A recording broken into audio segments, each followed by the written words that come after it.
Très bien.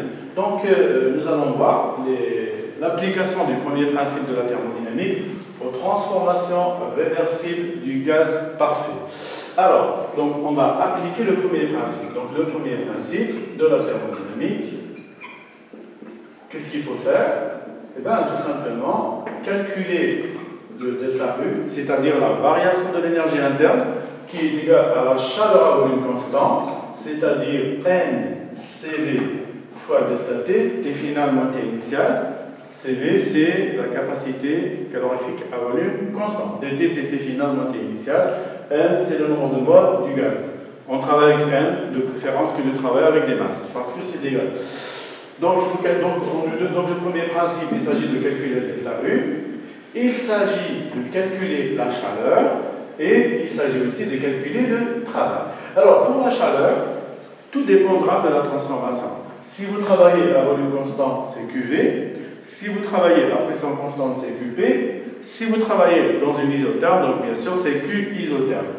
Et bien sûr, la diabatique, la chaleur est égale à 0. Maintenant, il reste le travail. Le travail, c'est toujours moins l'intégrale de PdV. Que ce soit le travail isotherme, isocore, isobar, réversible, irréversible, toujours moins PdV. Mais ce terme-là va changer en fonction de la transformation. Et bien sûr, nous avons la relation qui lie la variation d'énergie interne à la chaleur et le travail. Donc, égale à Q plus W. Très bien. Nous allons commencer un exemple. C'est la transformation isotherme réversible. Donc, la transformation isotherme réversible. Pourquoi spécialement réversible? Parce que réversible, ça veut dire on va très lentement entre l'état initial et l'état final, et nous connaissons les paramètres à chaque instant, c'est-à-dire l'état du gaz. Alors, donc nous avons un état initial qui est donc P1, V1, T1 et N. Nous allons vers un état final qui est P2, V2, T2 égale à T1 et bien sûr N2 égale à N1 parce que lorsqu'on a des gaz, on travaille toujours bien sûr dans des systèmes fermés. Donc c'est une transformation isotherme.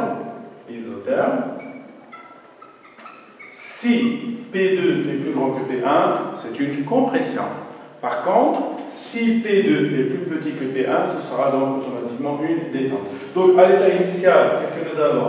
On va appliquer la loi des gaz parfaits. Qu'est-ce qu'on aura? On aura P1V1 égale à nRT1. Et à l'état final, on aura P2V2 égale à nRT2.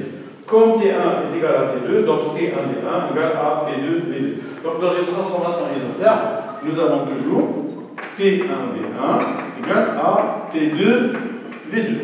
Très bien, ça va nous servir plus tard pour faire P1 sur P2 égale à V2 sur V1, ou bien l'inverse, V2 sur V1 égale à P1 sur P2. Alors, qu'est-ce qu'on demande? Donc, appliquer le premier principe. Donc, d'abord, on va commencer par le fameux delta U, qui est égal à NCV delta T, donc qui est égal à 0. Donc, il n'y a pas de variation de l'énergie interne au cours d'une transformation isotherme.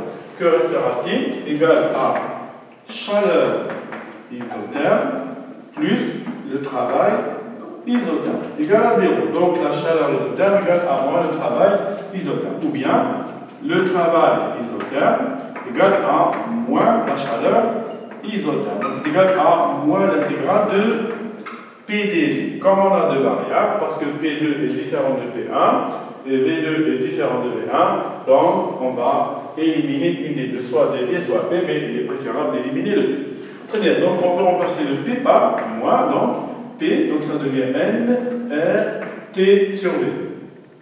Donc nRT, dV sur V. nRT, c'est une constante, donc on peut écrire nRT1 ou bien nRT2, donc ça devient une intégrale de volume. Donc le volume, il va aller de V1 jusqu'à V2. Donc égal moins nRT1 ln de V2 sur V1 égal à moins nRT1 ln de V2 sur V1 et bien sûr égal à moins chaleur isotherme. Voilà. Je vous remercie de votre attention.